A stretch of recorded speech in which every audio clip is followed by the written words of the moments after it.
Finally in the last stretch. Don't want to leave my boy Zaya hanging. So how you been doing? You've been standing there all day, which is impressive. I've done the standing desk thing. It is difficult. Yeah, so I mean, I got standing desk at home, standing desk at work, so this is actually pretty standard for me. No one's ever actually seen you sit down. It's never. It's not actually been witnessed. I did actually leave a chair here for myself just in case I need to. I was literally thinking about doing it right now while they're thinking about what stages to ban.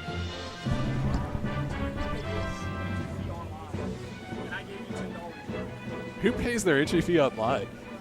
There was no way to pay the entry fee online. So that's where that was. You got scammed, bro. There's no way to pay. Wait, did you actually like take a card out and pay with it? Because there wasn't any option to pay online. I need the $10 from you. Wait, no, wait, I got it from you. Okay, so he owes $10. All right. Sorry, payment disputes with features that don't actually exist. Oh God. We're already rolling.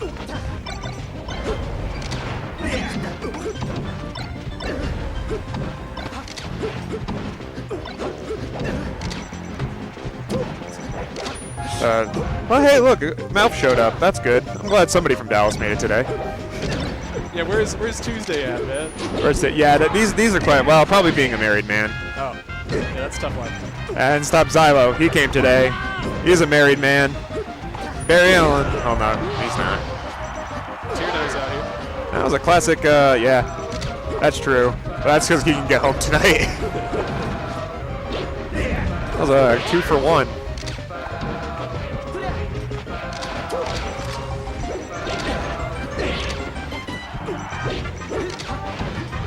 I think both of these players just came from matchups in the previous matches.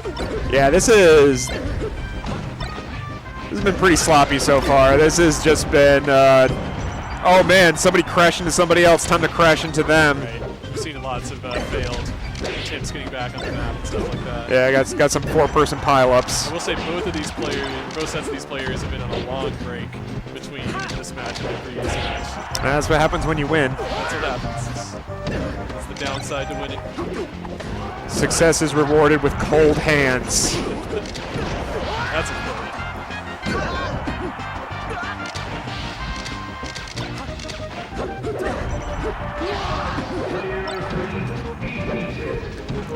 I'll say we have a very classic setup versus a very unorthodox setup. Yeah, it's strange seeing the Marth+Falco. Though this is like, I guess this is sort of like historic Texas though, because these used to be kind of like the two teams from like the 2013 to 2015. I mean, I guess it was more that there wasn't a lot of players who were like we really like established and like practice rival teams. So it's like, kind of like these were the two sets of players who were top in their region, who played with each other all the time and like formatted that team. Yeah. And now there's some more like Bunk and Joe and Take Old Biddies, which did get eliminated earlier, but I mean they do pretty well. Yeah. Considering like where they end up being, though both of them are now ranked, so it's not even like this unranked set of players does really well in doubles. Like no, they're just they're one of the other Texas PR. Yep.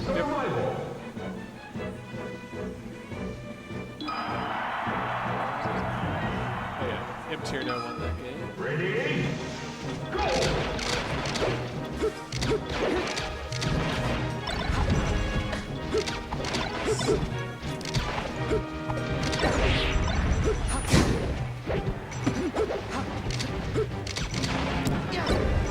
I don't think I've ever seen somebody actually standing laser into a Fox trying them off the edge, and it just freezes there, and they both just look really silly. Ooh,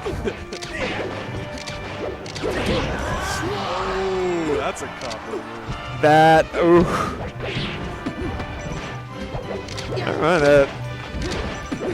We'll put that one in the top deck. Yeah. Tierno and Matt have probably not played teams since, God, it must have been like one of the last Dream Hacks, and yet still seem to get it. Ooh, he caught him with the no DI. You get so many fun things as Marth. if you get the up throw at like upwards of 80 at the edge and they just don't DI, you get reverse fair into like whatever. So much fun.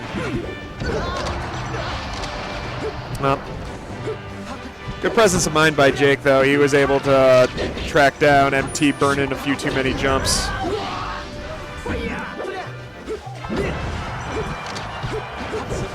Juicy asking why did that not hit? Yeah. He deserves to win. MT putting that C-stick to use. It's been some pretty high value C-sticking. He's gotten quite a few double kills off that. He's caught PupNSuds scrapping a little too much. He's like, get off my man.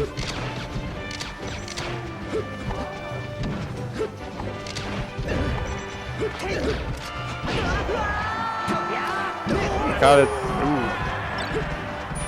That was a pretty high value interaction. 2 for 1.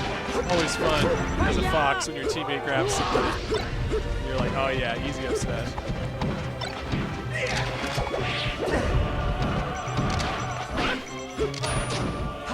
God. Ooh. That's that new age.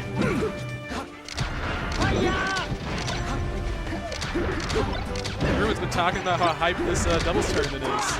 We doing more of these? Doing more of these? Well, I don't know. Texas. I mean, they say that, and we're sitting over here with these guys fighting to see who is getting at minimum at least 25% of the $1,000 pot that's currently sitting around here. That's some real money, man. Yeah, and they came out for it, but we had 20 teams for this tournament for a $600 pot. I don't know. This Texas actually, there's quite a few people who consider themselves aficionados of doubles who,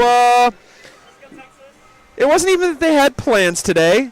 They were just like, yeah, I'm not going to go. Yeah, I'm just going to watch in the chat. I'm just going to watch. So they're like, well, no, that's not fair. I made plans on this day, but I know some of you, I've heard, I had some inside sources here that you just got up this morning and were just like, yeah, not today. Oh, no. We're going to start calling people out by name. I don't know.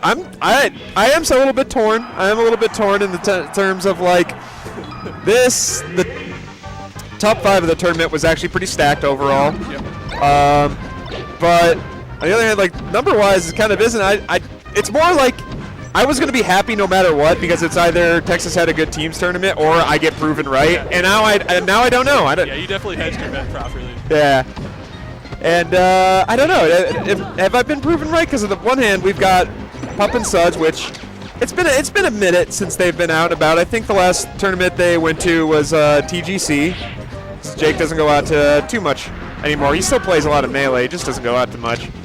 But then we got MTirno, which literally has not been seen in Texas for a long time. Yeah, I'm not sure. Yep.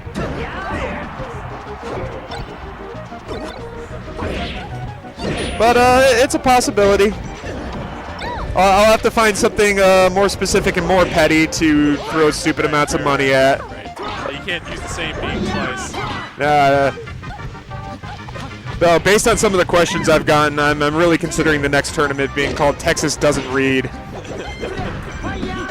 Just have, instead of having anything on that picture of Double D, it's just a blank book. Right.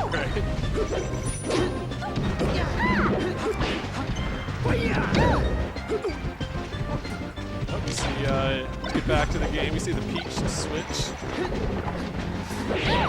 Yeah, this is the Peach has been something. Number one, Jake's been practicing I think a lot more often lately, and also it was his original main. This has always been like a pocket pick of his, especially in teams, as Peach is very, very good in teams. Very good. This is a great map for Peach. Let's see down smash, the best Peach combo. Well, especially in doubles. Look, they saw the power of the C-stick. They were like, you know, this is getting a lot of high-value interactions, and they were like, no, we need some of that. Yep.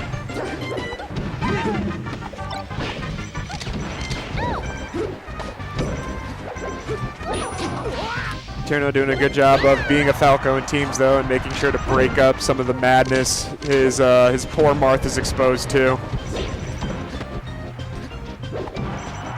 That's a difficult spot to be as Marth, where like your teammates sandwiched in between two of your opponents, and you're just like, I can't. I'll kill him. Yeah, I'm gonna kill you too, but yeah, I can kill him.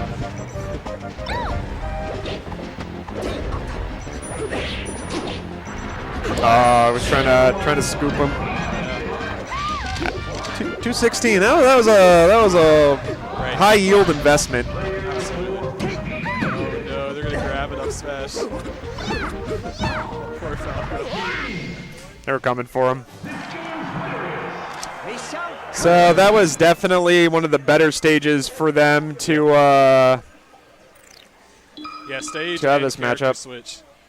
They went all out on that counter pick. Yeah, unfortunately, I don't think any. Well, okay, Battlefield is actually still pretty good for this comp. It would probably be the only other stage I would suggest it if they have the choice. Well, it's great for Marth.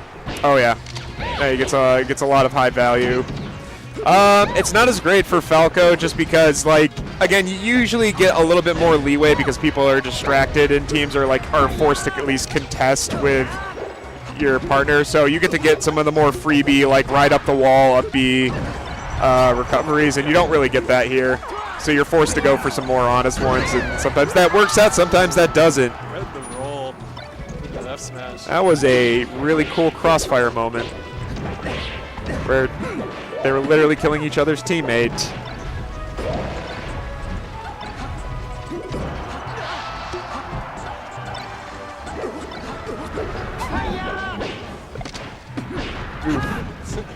A wall of aerials. The Marth hit the turnip to protect himself, and then the turnip ended up hitting the Fox coming back. The grand scheme of things doesn't matter because it's like 4% damage or something. Oh yeah, but you also have exposed yourself. You have exposed yourself to Peach. You have exposed yourself to the Vortex. Well, this seems like the right choice. They are up 2 full stocks. Yeah, nothing like a pocket Peach switch. It's completely changed things. I'll be fair. It's a pretty big Peach, more like a fanny pack. A front-facing backpack. Yeah, it's a front-facing backpack Peach.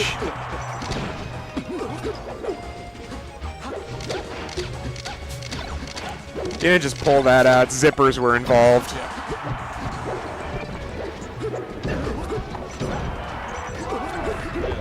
But also, Mojo's just doing a bunch of work. Putting in lots of work.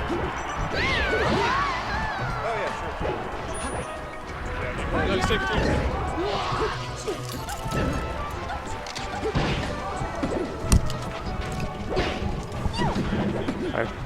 I think this sets about.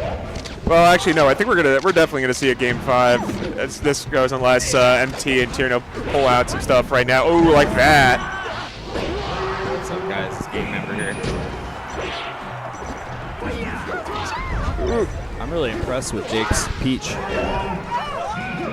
Yeah. Well, he's had it for a while. Yeah.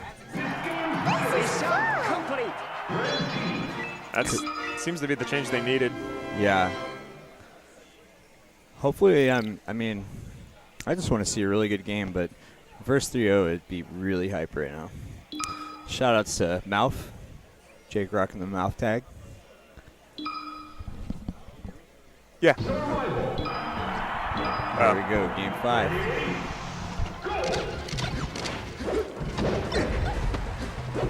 So that's a bit better. But TDPD's not just rushing in. Kind of like he kind of got caught between them a lot, and Mac didn't do a lot to help him. Ooh, that hurts. Yeah, like that keeps happening. Where like He gets a grab and then throws, and the collision box hits his teammate. oh no, it's just like he got a grab right next to MT, and MT's like, I'm literally too close right now to hit my teammate out of it without also hitting them. Which with Peach considering you can mash out in air pretty quick, it's always dangerous. Oh, yeah. Whoa. Okay, that was beautiful. That's some good coverage. Oh, yeah. Got an edge guard situation here. Actually, it's Mojo rocking the Mouth tag.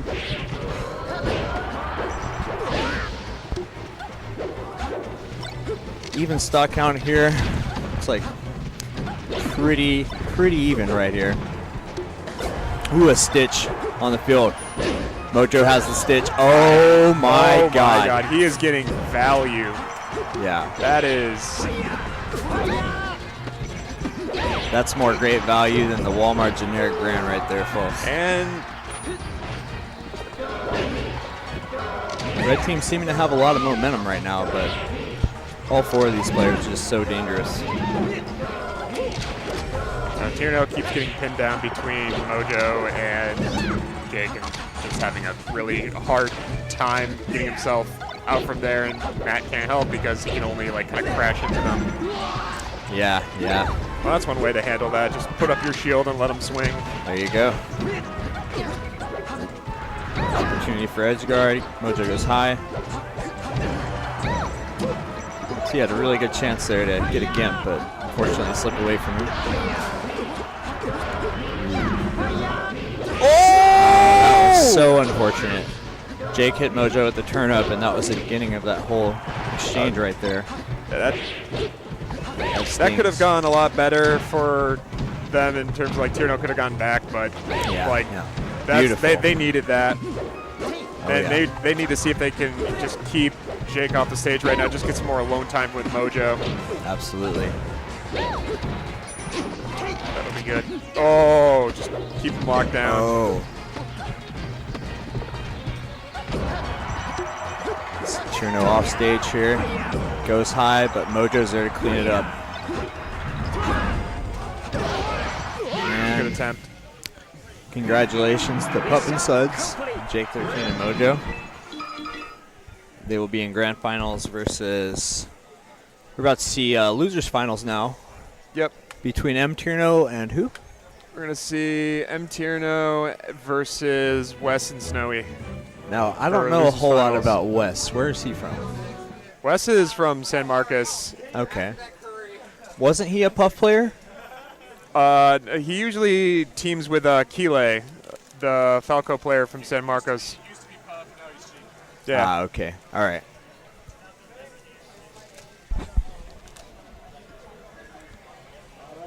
Oh, that was real nasty earlier.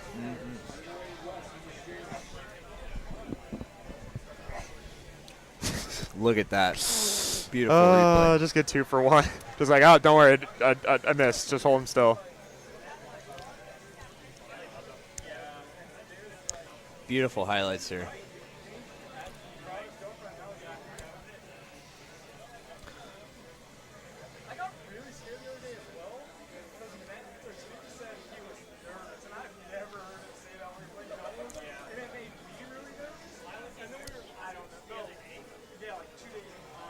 That was crazy.